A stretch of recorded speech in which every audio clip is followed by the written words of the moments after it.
Hello everyone, welcome to my channel wings of dreams. So आज मैं बताने वाली हूँ IBPS RRB PO का अटेम्प्ट स्ट्रेटेजी। अगस्त के 20 एंड 21 में PO का एग्ज़ाम है। नेक्स्ट वीडियो में मैं RRB क्लर्क के अटेम्प्ट स्ट्रेटेजी के बारे में डिस्कस करूँगी। तो आज मैं बताने वाली हूँ RRB PO प्री में आपको कैसे किस तरह से पेपर को अटेम्प्ट करना चाहिए और कितना टाइम आपको देना चाहिए। तो ये जो पेज है ये मैंने अपने टाइम में बनाया था। इस पेज में मैं प्री का भी नोट डाउन कर लिया था एंड मेंस का भी एंड इंटरव्यू का भी। मैंने पहले से ही प्री मेंस एंड इंटरव्यू का एक रूट मैप बना लिया था। ये करने से पहले से अगर आप एक रूट मैप बना लोगे तो आपको एक सामने का जो रास्ता है वो बहुत ही क्लियर दिखने लगेगा। आपको कैसे फर्स्ट स्टेज क्लियर करके सेकंड स्टेज में जाना है, सेकंड स्टेज से थर्ड स्टेज, वो आपको बहुत ही क्लियर हो जाएगा। तो ये पेज में मैंने जो RRB PO प्री का था वो उसका रूट मैप मैंने बनाया था। तो ये था प्री के लिए मैंने लिखा था ये सेक्शन, मार्क्स, अटेम्प्ट, टाइम, ये सब मैंने लिखा था, नोट डाउन किया था। क्वांट में जो 40 मार्क्स होते थे एंड रीजनिंग में 40 मार्क्स होता है। तो टोटल आप लोगों को 80 मार्क्स का एग्ज़ाम होगा एंड टोटल जो टाइम रहेगा वो है 45 मिनट्स। 45 मिनट में आपको 80 मार्क्स का पेपर अटेम्प्ट करना है। तो इसलिए आपका स्पीड बहुत ही ज़्यादा होना चाहिए। इसलिए मेरा जो अटेम्प्ट स्ट्रेटेजी था वो मैंने फर्स्ट में लो से उस टारगेट को इंक्रीज़ किया। ऐसे पहले मेरा टारगेट था 60 मैं कैसे करूँगी, तो ऐसे मैंने डिवाइड किया था कि क्वांट में 27 और रीजनिंग में 33। मेरा रीजनिंग स्ट्रॉन्ग था इसलिए मुझे रीजनिंग में ज़्यादा स्कोर करना था। अगर मान लो एग्ज़ाम में रीजनिंग थोड़ा सा इजी लेवल का आया एंड क्वांट थोड़ा सा डिफ़िकल्ट लेवल का आया तो मार्क्स कम ज़्यादा होगा।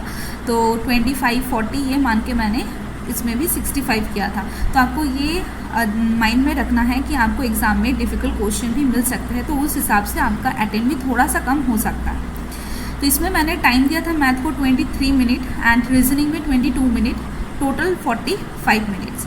एंड मैंने लास्ट ईयर के जो कट ऑफ थे वो भी मैंने नोट डाउन कर लिया था। तो इससे आसानी होती थी कि हाँ इतना कट ऑफ है, बट कट ऑफ को माइंड में नहीं रखना है। माइंड में ये रखना है मुझे अपना 100% देना है। जितना मैक्सिमम स्कोर मैं कर पाऊँ उतना ही अच्छा होगा। और टारगेट मेरा था 65 आउट ऑफ 80। एंड फिर मेंस का भी मैंने रूट मैप वैसे ही बनाया था। इसके बाद जब मैं मेंस का वीडियो बनाऊंगी तब मैं डिस्कस करूंगी। तो ये था मैंने कैसे इसका एक रूट मैप बनाया था। अब मैंने ये आप लोगों के लिए बनाया है कि आपको कैसे पेपर को अटेम्प्ट करना है। तो क्वांट में जैसे कि 40 क्वेश्चन रहता है 40 मार्क्स का, उसमें अटेम्प्ट आप लोग लेके चलना 27 से 35। अगर आपका क्वांट सेक्शन बहुत ही स्ट्रॉन्ग है तो ज़रूर आप उसमें 40 क्वेश्चंस कर सकते हैं। इसमें आपको जो टाइम देना है वो है 23 मिनट्स। 23 मिनट्स में आपको क्वांट कंप्लीट करके रीजनिंग को स्टार्ट कर देना है। ये नहीं कि कंप्लीट नहीं हुआ यही करते गए। आपको पहले से ही और घर में आप जब मॉक में प्रैक्टिस करेंगे ऐसे ही आप प्रैक्टिस करना कि 23 मिनट आपको क्वांट में देना है, बाकी 22 मिनट आपको रीजनिंग में देना है। तो इसमें कैसे पहले जो आप लोगों को अटेम्प्ट करना है क्वांट में वो है स्पीड मैथ्स। स्पीड मैथ्स में आप लोगों को मिल जाएगा simplification, approximation, number series, quadratic equation. Number series में आपको कभी रॉन्ग नंबर सीरीज़ मिलता है या और कोई शिफ्ट में आपको मिसिंग नंबर सीरीज़ मिलता है। तो ये सारे स्पीड मैथ्स आपको ऑल्टरनेटिवली मिलता है। तो इसमें आपको जो मार्क्स मिलेगा वो है 10 से 12 मार्क्स आपको स्पीड मैथ्स दिखेगा। 10 मार्क्स तो रहेगा स्पीड मैथ्स का। तो फर्स्ट आपको जो करना है वो है स्पीड मैथ्स। स्पीड मैथ्स को पहले आपको स्पीड मैथ्स जल्दी से जल्दी ख़त्म करना है। आपको इसमें स्पीड मैथ्स में आपको जो टाइम देना है वो है 5 मिनट्स, उससे ज़्यादा नहीं। इसके बाद आपको जो अटेम्प्ट करना है वो है DI आपको मिनिमम 3 सेट्स मिलेगा। 3 सेट्स रहता ही है। 3 सेट्स मतलब आपको टोटल 15 टू कभी कभी कोई सेट में 6 क्वेश्चंस रहता है तो 15 से 18 मार्क्स रहेगा। स्पीड मैथ्स के बाद आप लोग को DI अटेम्प्ट करना है और DI में जो टाइम देना है टोटल टाइम वो है 12 मिनट्स। 12 मिनट्स में आपको 3 DI कंप्लीट करना है।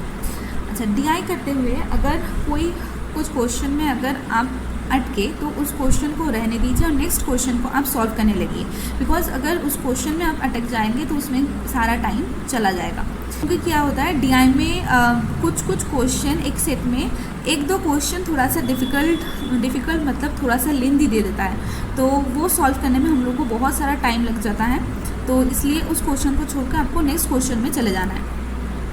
अब DI के बाद जो आता है वो है एरिथमेटिक। रिमेनिंग जो क्वेश्चंस 10 to 15 क्वेश्चंस आपको एरिथमेटिक के मिलेगा, that means 10 to 15 marks.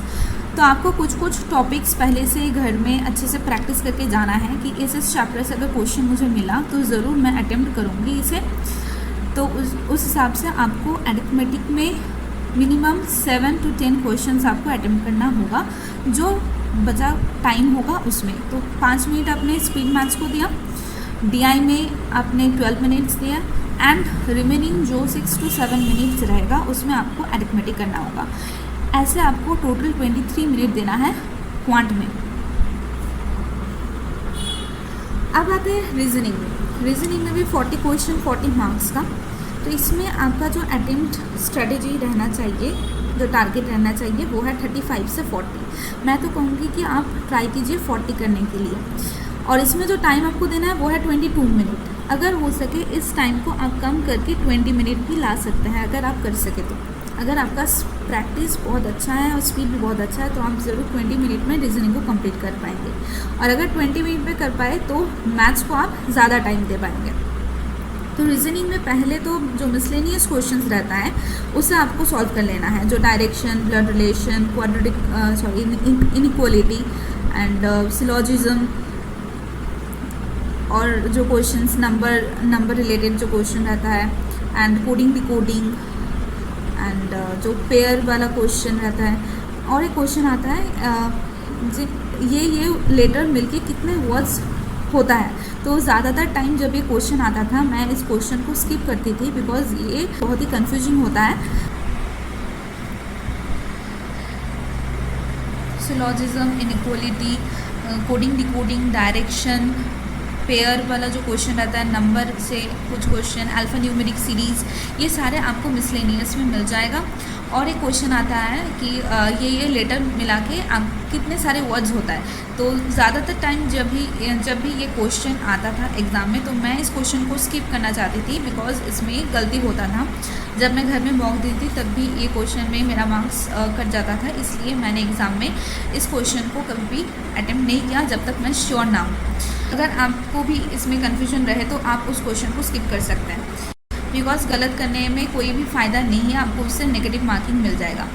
Miscellaneous में आपको 20 क्वेश्चन मिलेगा 20 मार्क्स का। तो इसमें आपको जो टाइम देना है वो है 8 से 10 मिनट, इससे ज़्यादा नहीं। इसमें आपको 20 मार्क्स का क्वेश्चंस कंप्लीट करना है।